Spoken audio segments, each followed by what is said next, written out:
Hey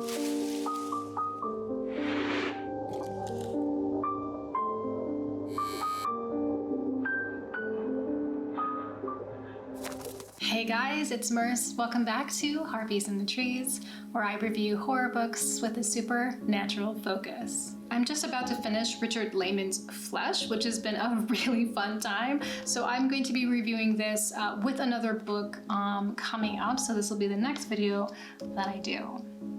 Today I'll be doing the Horror of 2020 tag created by McWilliams. Thank you so much to McWilliams for tagging me in this. Be sure to check out her original video below. And also there's been a bunch of people who've been doing this tag, so you should definitely watch those as well. It's gonna be really fun. We're gonna talk about some books. But before that, let's jump into some message shoutouts and then we'll get to it. Also, if you guys wanna ask me a question, just throw it in the comments and I'll answer it on a video. First comment comes from Lindsay Bellamy. She says, I really got into Darcy Coates this year after your recommendations. I love her books. Very excited to see on Instagram that you're an Expanse fan. I started watching it just before Christmas. I'm at the end of season 4. I love Christian's character. I watched the first season a really long time ago and it just did not work for me. Even though there were characters on there that I liked, there was just a lot of stuff that just felt clunky and kind of cheesy to me, to be honest. But during Christmas, same thing. I decided to give it a try again. And after the second season, I was like, okay, I like where this is going. I'm really liking a lot of these characters and their arcs and everything. So it's been cool. I really like it. Coffee Cats and Kings says, every book you mentioned was either already on my book list or now has a spot. Thanks for the awesome recommendations. I read Neville's The Ritual and wasn't a big fan, but No One Gets Out Alive sounded like too much fun to pass up. I haven't read The Ritual myself. I've seen the Netflix film, which I really liked. I thought that it was really good. But I do know that the book and the film are like, not exactly two very different things, but I think they veer off at a certain point. So I definitely want to read The Ritual just because, but every time I see the film first, I can only ever like see the film in my head as I'm reading it. And if it doesn't follow the film, then I kind of like don't like it. It's pretty dumb, but that's what happens. Sarah As You Wish says, you have a great way of talking about books. This makes me feel happy because sometimes I feel like I sound kind of lame and just like, I don't know, like I feel like there are so many other people who talk about books in a way that's so much cooler, you know, and sometimes I'm listening to myself, I'm like, oh God, I hope this is interesting. So that makes me feel really good. So thank you. Thank you guys so much for your comments. It's really fun to answer on the video. I feel like I can kind of answer you a little bit with my personality. It's kind of hard to input that into textual format, so thank you. Now let's get on to this tag because I'm really excited to talk about some of the books here because I haven't really talked about these ones that much, so I'm real excited. Pandemic. Talk about a book involving a disease or an outbreak of some kind. So in this book, we don't know if there has been a plague or some type of disease that has spread because all of these stories in here are about places that are devoid of human life. And they're not devoid of human life because humans simply didn't colonize there. They are devoid of life because they have been taken or killed or removed somehow. Not everyone is gonna like this book. It's one of those books that requires a lot of patience and it has a lot of kind of intense descriptive writing. There are no people in the story at all. The main theme of this is the absence of people, and each story is like a crime scene and you are searching through the words like a forensic artist trying to determine what happened here. Was it plague? Was it war? Was it aliens? What was it? There are 7 scenes here that are described in very minute detail for you to come up with your own conclusion. So by the end of the story, you're not told what has happened. You have to find it out for yourself. So they are really interesting to read, but they're stories that you want to ponder over, that you want to take your time with. With a few of these stories, I was sketching out a lot of the stuff that I was seeing, just as some kind of like fun exercise for myself, and then, you know, just seeing what, you know, if that was going to help me understand better what's happening in these stories, or at least what I think is happening. And what I always sort of fantasize about is exploring places where people no longer exist. It's why I love abandoned homes and houses. It's why I love decaying buildings. I love playing video games that are like this. I'm playing this game called Payne's Creek Killing, and it's basically an entire village, very small village, but an entire village that is devoid of all people, and all that is left there are clues for you to find out what happened. And it is so amazing. And it is exactly sort of like the intention of this book, which is you're just a tourist. You're just there to solve the mystery for your own entertainment, because solving it doesn't do anything for anybody. It's just merely for your own pleasure. Politics. Tell me about your favorite dystopic novel. The Plague Stones talks about the era of the Black Plague in Europe, and our supernatural story is based in this timeline. And this timeline bleeds into the present because there are specific types of protection that need to be in place to keep them away from modern life. But these protections rely on humans to make sure that they do them. And of course, we know how humans can be, and sometimes traditions are not always followed through because, one, people don't explain what they are. People are afraid of traditions because they don't want them to be something that's oppressive. Traditions are usually do what I tell you, don't ask any question type thing. And so when we have people who don't know what's going on, and people in the dark are going to be the most dangerous because they don't know what's happening. So in the Plague Stones, we have a family that moves into this house that was once occupied by a relative of theirs, a relative that they didn't really know. But they've moved into this house because it was a life-saving offer. They were living in a really bad neighborhood. Their son was assaulted and almost killed. And besides those terrible things, I mean, the rest of the place wasn't that great. The schools were rubbish, the jobs sucked. There was just really nothing there for them. So when they got this offer to take over caring for this very beautiful historical home in a small village 2 hours outside of the city, well, why not? There's no crime, the schools are really good, they won't have to pay for rent. Why not? And they soon learned that there's a lot more that comes with this house besides good schools and no crime. Hate. Tell us about a book that you hated. Hate is definitely a strong word. I'd say that often I'm kind of just more disappointed and annoyed.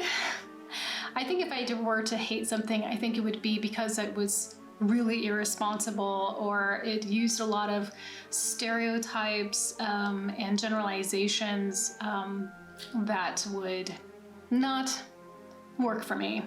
So I think I will talk about the one book I did DNF in 2020, which was Hex by Thomas Old Hoyvud. I think that's how you say his name. Not sure. Correct me if I'm wrong.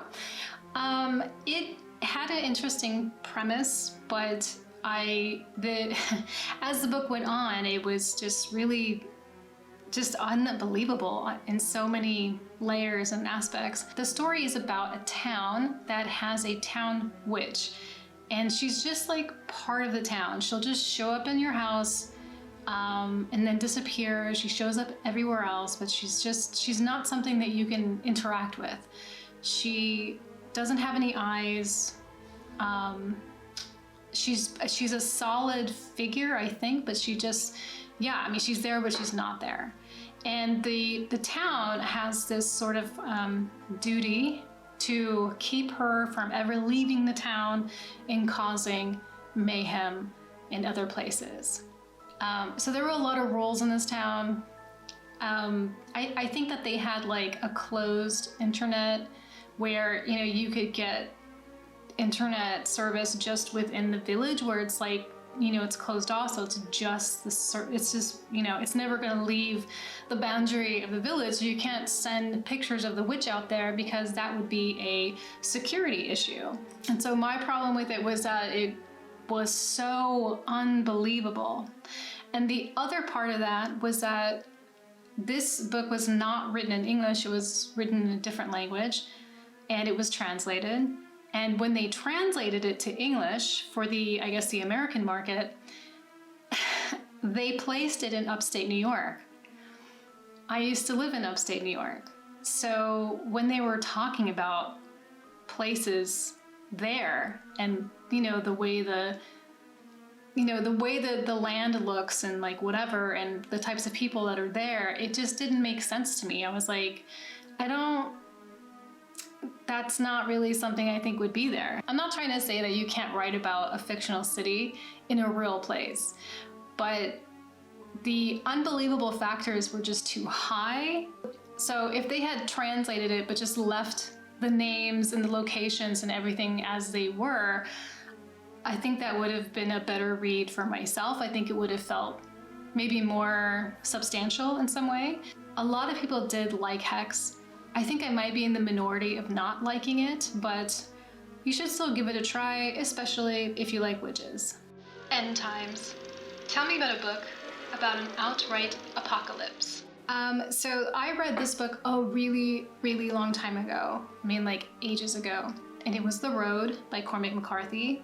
At the time, you know, when I read it, I thought that it was beautiful and bleak and sort of realistic in a lot of the ways that the characters are dealing with the situation and also interacting with each other.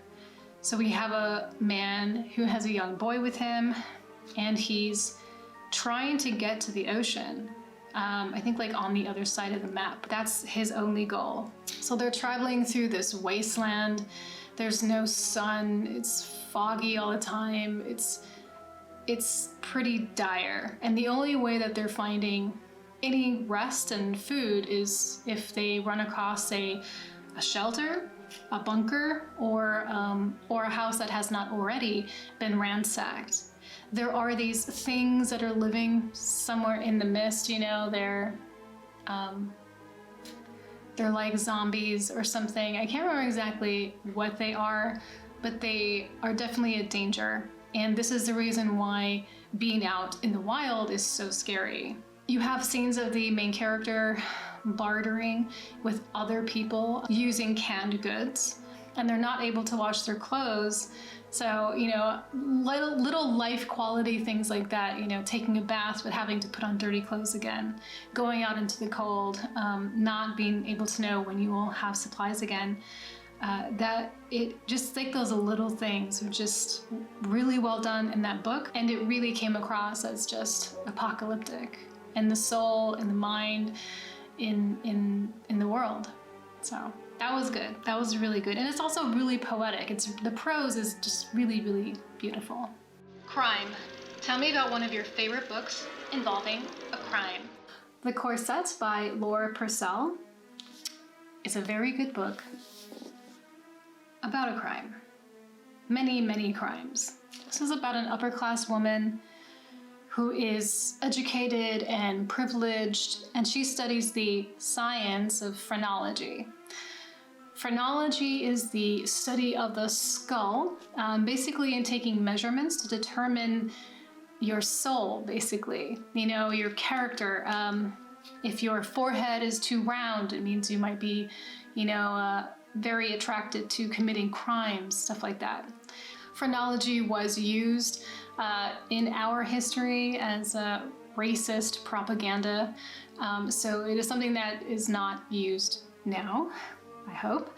Dorothea, who is our scientist, she is really taken with this idea of phrenology. She thinks that it might be really, really useful to science, and she spends almost all of her energy studying it and trying to find subjects to study on. The other character is Ruth. Ruth is a very young girl. She's probably 15, 14, 16, around there. And she is extremely poor, her and her family. Her mother ends up dying in childbirth, and her father ends up killing himself. She ends up on the street, but she's able to secure work at a clothing store as a seamstress. But it's the contract is for her to be an indentured servant, basically.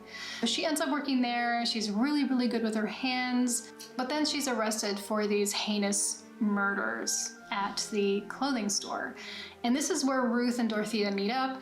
Dorothea has a habit of going to the women's prison and taking measurements of all of the women's skulls to determine if they have crime in their soul. And she ends up meeting Ruth, who she becomes very obsessed with. And she just sees Ruth as like this perfect specimen that she needs to study. So this was really, really good. I really enjoyed it. It's very creepy, has a lot of gory images in here, and it's very sad. I think that it has a lot of truth to it in a lot of ways of how women and young girls are treated, especially in systems where they're poor and they're helpless. So it was really good. And if you want something that's like kind of a mystery, kind of gory, kind of creepy, kind of scary, but has two main characters that are very fleshed out and interesting, this is a good one. Hope. Tell us about a book that you hope is good. All of the books that I have in my TBR stack, I'm hoping they're all good. But there is a book that's coming out this year. It's a Darcy Coates book, actually. It's called The Whispering Dead. And I really, really want to read it because it's spooky and supernatural and has some gothic elements. I'll read you the synopsis. Kira is homeless and desperate to find a place to take refuge from the storm and from the ones hunting her. Exhausted, she finds refuge in a groundskeeper's cottage in an old and cluttered cemetery. And in the darkness, she can hear the unquiet dead whispering. One woman stands out. Someone who died before their time. They know Kira can see them and reach out to the destitute woman. Kira is determined to help put the ghost to rest and discovers a history of deception, ill-fated love, and murder. But the past is not as simple as it seems, and Kira's time is running out. Tangled in a dangerous web, she has to find a way to free the spirit, even if it means offering her own life in return. So this is going to be coming on May 4th, 2021. So it's one of those books that just sounds like it'll be great for a rainy day, an overcast day, a windy, blustery day. Go take a walk in the cemetery, come back, light some candles, make some tea, get comfy in bed, and just read. That's how I'm imagining it's going to be for me. So that was the Horror of 2020 tag. I hope that you enjoyed it. I certainly did. It's always really nice to go back into your library and just rediscover all of the books that you've read. It's just sort of fun. It's kind of like a game that never stops, and I actually really like that. Thank you so much for spending your free time with me this evening. I appreciate it very much. Thank you so much to the Blood Crones for your support. It means everything to me. I'm serious. It means everything to me. Please take care of yourselves, wear a mask, and watch out for each other. I will talk to you next time.